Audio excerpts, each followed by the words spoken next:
132번에서 151장, 132장에서 151장에 나오는 말씀을 보도록 하겠습니다. 성부께서는 지극히 거룩하신 삼위일체의 두 번째 위격인 당신의 말씀을 마리아에게 주셨다. 그래서 사람이 되어 오셨죠. 삼위일체 안에 있는 동정성을 숙고하고 사제라는 사실에 의해서 바로 그 삼위일체와 친밀한 관계를 감사할 때 사제들은 자신 안에서 풍성한 열매를 맺는 동정 삼위일체를 반영해야 한다. 그래서 사제가 동정으로 살고 있는 거예요. 예수님도 동정으로 사셨죠? 그렇기 때문에 사제가 동정으로 사는 겁니다. 삼위일체가 풍성한 열매를 맺는 동정이라면 교회와 하늘나라도 따라서 동정이고 동시에 빛과 진리와 순결하고 풍부한 생산력으로 풍성한 열매를 맺어야 한다. 사제는 나를 모방하고 본받고 나와 뒤얽혀 그가 섬기는 삼위일체 안에서 하나 되어야 한다. 사제이신 예수님과 사제는 하나 되어야 되고 사제끼리 또 하나가 되어야 돼요. 그래서 하느님 안에서는 단 하나의 사제직만 있게 됩니다. 하느님은 몸들에게 당신 자신을 내어 주신다. 몸들은 바로 우리들이죠. 하느님은 몸들을 삼위일체의 살아있는 성전으로 존중하시기 때문이다. 그래서 우리는 삼위일체의 성전이에요. 삼위일체의 마음속에서 다른 무엇보다 강생이 주로 성부의 영광을 받는다. 영혼들 안에, 특히 사제들의 영혼들 안에 말씀의 신비적 강생을 영속시키기 위해서다. 그러니까 말씀이 강생하신 것은 이 세상에 사람이 되어 오신 걸 가리키죠. 근데 사제들 영혼 안에 말씀이 신비적 강생을 해서 사제를 도구로 쓰셔서 당신의 인성으로 쓰셔서 일하시는 거예요. 그래서 사제들의 영혼 안에 말씀의 신비적 강생을 영속시키는 것을 얘기하는 겁니다. 내 안에서 하나 되고 그들의 최고 머리인 나로 변화한 사제들이 단 하나의 사제를 형성하고 우리 삼위일체의 일치 안에서 하나가 될 것이다. 그래서 결국은 사제가는 하나가 예수님과 대사제이신 예수님과 하나를 이루게 되는 게 하느님의 계획입니다. 또한 하느님은 삼위일체를 영원토록 찬양하기 위해서 나의 인성, 즉 영광스럽게 된 나의 동정 육신을 영원토록 찬양하기 위해서 당신의 동정인 풍부한 생산력을 통해서 천사 계급을 만드셨다. 그러니까 천사들을 만든 것은 삼위일체를 찬양하기 위해서 또 예수님의 동정 육신을 영원토록 찬양하기 위해서 만드셨다. 나는 삼위일체 전체가 선택한 사제들을 이렇게 섬세하게 사랑하고 또 언제나 사랑했다. 나는 이 세상에서의 삶에서 나의 교회 설립을 위한 은총과 은사들을 획득했다. 예수님의 지상 삶은 교회 설립을 위한 은총과 은사들을 획득하는 삶이었습니다. 영성체에서 나는 나의 영혼, 나의 몸, 나의 신성을 사람들에게 내어준다. 몽땅 내어주시는 거예요. 성부와 성령과 하나로서 불가분의 이 신성 안에 있는 하느님의 이 위격들, 즉 삼위일체를 사람들이 또한 받아들인다. 영성체를 통해서 받아들이죠. 삼위일체 모두가 성체성사의 희생제사 안에서 공동으로 작용한다. 나로 완전한 변화를 통한 삼위일체와의 일치를 요구한다.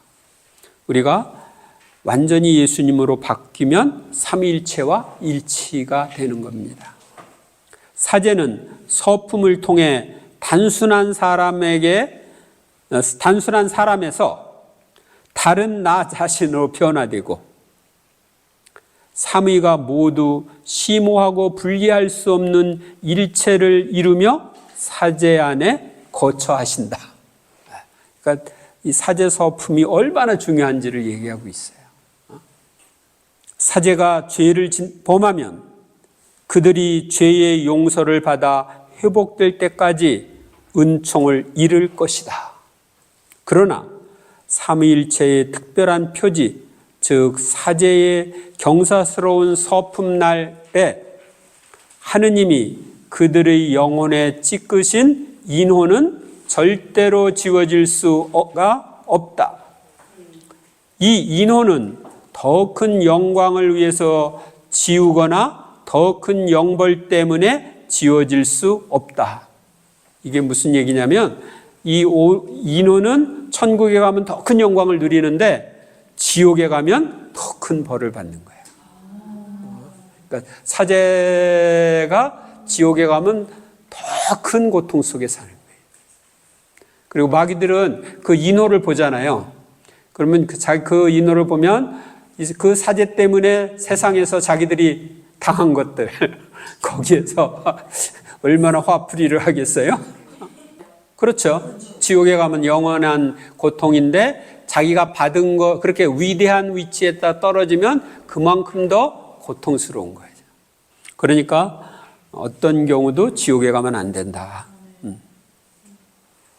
사제는 미사 중에 나로 변화하고 하늘나라를 열기 위해 삼위일체의 능력을 모두 지니고 있다.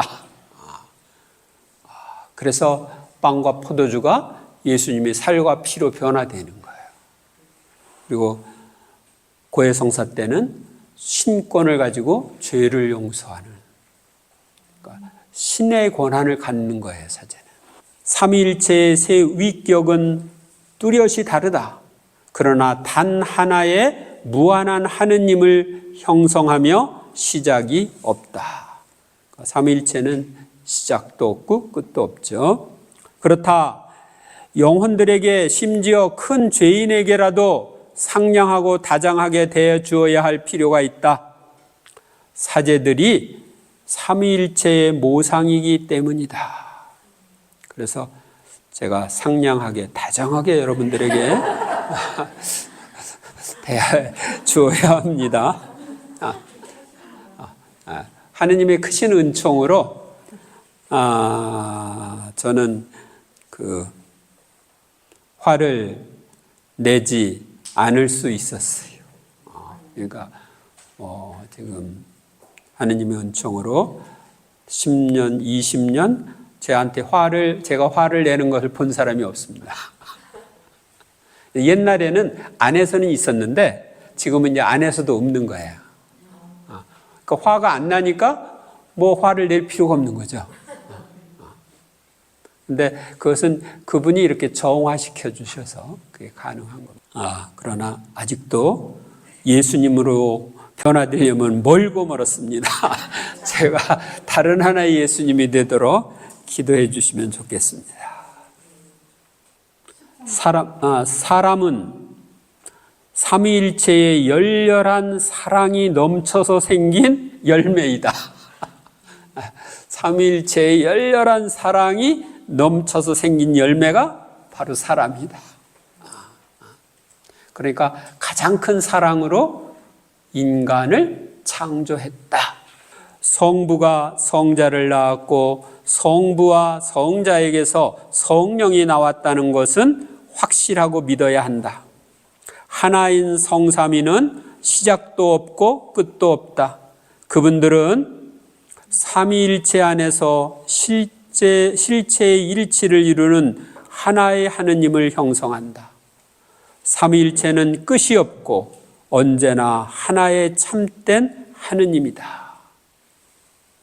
순결한 사람만이 하느님을 뵙고 하느님을 친밀하게 느끼면서 삼위일체와 일치하는 특권을 받는다. 나는 사제의 열정 부족이 영혼들을 파멸케 한다는 것과 삼위일체로부터 영광을 앗아간다는 것을 사제들이 아주 진지하게 받아들이기 바란다. 성부께서는 내가 사랑하는 것을 사랑하신다. 내가 머리인 인류, 나로 하나 된 인류를 사랑하신다. 결론적으로 성부는 사람을 사랑하신다. 그분은 당신 안에 영원히 잉태된 나의 인성을 사랑하신다. 성부는 인성으로 오신 예수님을 사랑하십니다. 오늘날 사제들이 열성이 부족해가지고 많은 냉담자들이 생기고 더 많은 사람들을 구원해야 되는데 그렇지 못한 경우가 너무 많습니다. 이미 강생하신 말씀 안에 있는 성부의 이 거룩하고 풍부한 생선력에 의해서 사람의 육체와 영혼의 신성이 들어있다. 말씀과 접촉을 통해서, 즉 성부와 성자와 같은 신성을 통해서 사람은 거룩해진다. 예수님과의 접촉을 통해서 우리가 거룩해지기 때문에 자주 예수님의 말씀을 대하고 자주 성체를 영하고 자주 기도를 해야 되는 거예요. 구속자 하느님이 된 나에 대한 보상으로서 성부께서 나를 위해 마련하신 것과 같은 보상을 누리기 위해서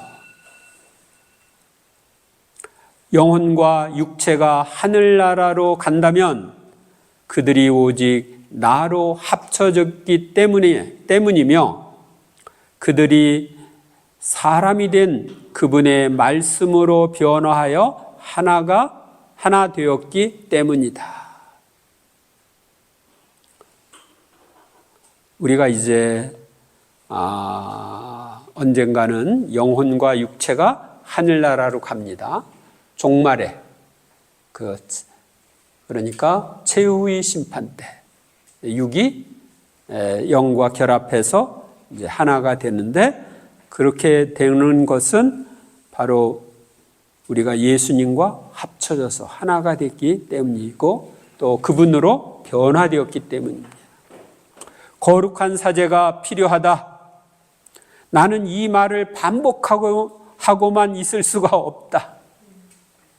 나의 교회는 순결한 사제, 성령의 불과 열정적이고 강력한 사랑으로 가득한 사제를 필요로 한다. 저도 이런 사제가 되도록 원하고 여러분들도 원하시니까 기도해 주시고 제가 빨리 더 이렇게 변화되어야 여러분들에게 더 좋은 강의를 할 수도 있고 더 잘 인도할 수도 있습니다. 새로 알게 된 내용은 무엇인가요? 깊이 묵상하고 실천해야 할 내용들에 표시하십시오 되어 있는데 체크를 해 보시면서 이건 정말 놀라운 말씀이다. 내가 전혀 못 들었던 말씀이다. 이걸 마음에 새기고 살아야 되겠구나 하시면 좋겠습니다. 지금까지 우리는 예수님께서 복녀 콘치타를 통하여 주신 삼위일체와 관련된 심오한 말씀을 살펴보면서 새로운 깨달음을 많이 얻었습니다. 이 은혜에 감사하고 우리 교회에 사제를 주신 주님을 찬미하며 예수님을 닮은 사람이 되도록, 다른 한 분의 그리스도가 되도록 기도하며 힘써야 하겠습니다.